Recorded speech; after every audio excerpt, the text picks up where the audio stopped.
Fragman, Kenan'ın Fadi'nin papatya sevdiğini öğrenip ona papatya aldığı bir sahneyle başlıyor. Kenan'ın bu jesti, onun karizmatik ve manipülatif yönünü bir kez daha gösteriyor. İlk fragmanda Meryem'in "sen kralsın" demesiyle Fadi'nin Kenan'a hayranlığını görmüştük. Fadi'nin duygularını bilen Kenan, papatya ile onun kalbini daha da fethetmeye çalışıyor gibi. Bu, Kenan'ın hesaplı bir hamlesi mi, yoksa samimi bir jest mi? Fadi'nin bu jeste tepkisi merak konusu. Kenan, Handan'la kahvaltıda ve o meşhur büyüleyici gülüşünü sergiliyor. Kenan'ın gülüşü adeta bir silah. İlk fragmanda Özlem'in "Kenan insanın aklını başından alıyor" dediğini hatırlayalım. Handan'la kahvaltı sahnesi, ikilinin arasındaki çekimin artacağını ima ediyor. Ancak Handan'ın birinci fragmanda Fikret'le konuşup Cansu'nun tuzaklarını bildiğini biliyoruz. Handan, Kenan'ı etkilemek mi istiyor, yoksa kendi planları için mi yakınlaşıyor? Bu sahne, romantizmle entrikanın iç içe geçtiğini hissettiriyor. Kenan, Cansu'nun evinden Fikret'in çıktığını öğreniyor ve Cansu'ya "Fikret evinden çıkarken görülmüş" diye soruyor.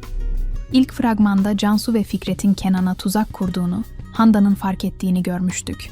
Kenan'ın bu sorusu, onun Cansu ve Fikret'in işbirliğinden şüphelendiğini kanıtlıyor. İlk fragmanda Cansu'nun sahte dostluk maskesi ve Handan'ın Fikret'e "Cansu'yla ne yapmaya çalışıyorsunuz?" demesi, bu tuzağın ipuçlarını vermişti. Kenan, kral lakabına yakışır şekilde tehlikeyi sezmeye başladı. Cansu'yu köşeye sıkıştırıp planlarını bozabilecek mi? Yoksa tuzak çoktan işliyor mu?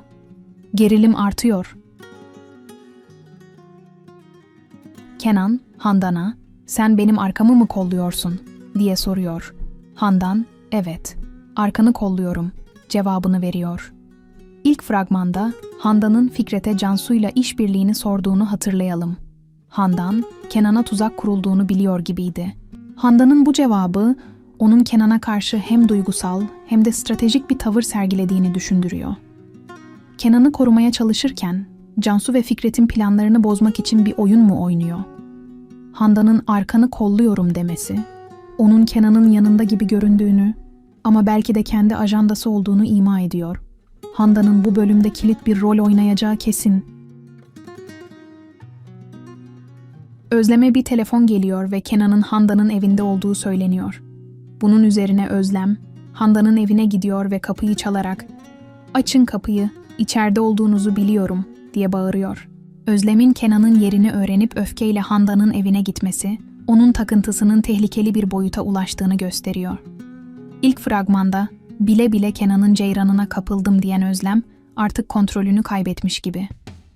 Bu telefon, Kenan'ın çevresindeki birinin onu yakından izlediğini ve Özlem'i yönlendirdiğini düşündürüyor. Arayan kim ve neden Özlem'e bu bilgiyi veriyor? Özlem'in bu hamlesi, büyük bir yüzleşmenin ilk adımı gibi görünüyor. Kenan, Handan'ın evinde. Handan, Kenan'a "Sana bir şey olmasından endişe duyuyorum, korkuyorum, saçının teline zarar gelecek" diyor. Ardından Handan ve Kenan öpüşüyor. Tam bu sırada Özlem'in kapıyı çalıp "Açın kapıyı" diye bağırması duyuluyor. Kenan kapıyı açıyor ve sahne burada bitiyor. Bu sahne, duygu ve entrikanın zirvesi. Handan'ın endişeli sözleri, Kenan'a derin duygular beslediğini gösteriyor. İlk fragmanda Handan'ın Cansu ve Fikret'in tuzaklarını bildiğini görmüştük. Bu öpücük, Handan'ın Kenan'ı manipüle etme planı mı, yoksa gerçek bir teslimiyet mi? Özlem'in tam bu anda kapıya dayanması, onun öfkesinin patlama noktasına ulaştığını kanıtlıyor. Kenan'ın kapıyı açması, Handan, Kenan ve Özlem arasında nefes kesici bir yüzleşmenin başlayacağını gösteriyor. 12. bölüm bu sahneyle çığır açacak. Kral kaybederse 12. bölüm 2. fragmanı ilk fragmanın entrika tohumlarını büyütüyor. Kenan'ın papatya jesti ve gülüşüyle çevresini etkilemeye devam ettiğini ama Cansu, Fikret ve Özlem'in onun etrafındaki çemberi daralttığını görüyoruz. Handan'ın hem koruyucu hem gizemli tavrı, hikayenin en merak uyandırıcı parçası. Özlem'in öfkeli takibi ve Handan'la Kenan'ın öpücüğü, büyük bir çatışmanın habercisi. Kenan, kral olarak tahtını koruyabilecek mi? yoksa bu tuzaklar onu devirecek mi? Siz bu fragman hakkında ne düşünüyorsunuz? Handan'ın öpücüğü mü, Özlem'in öfkesi mi sizi daha çok şaşırttı? Yorumlarınızı aşağıya yazın. Videoyu beğenmeyi, kanala abone olmayı ve bildirimleri açmayı unutmayın. Bir sonraki analizde görüşmek üzere. Kendinize iyi bakın.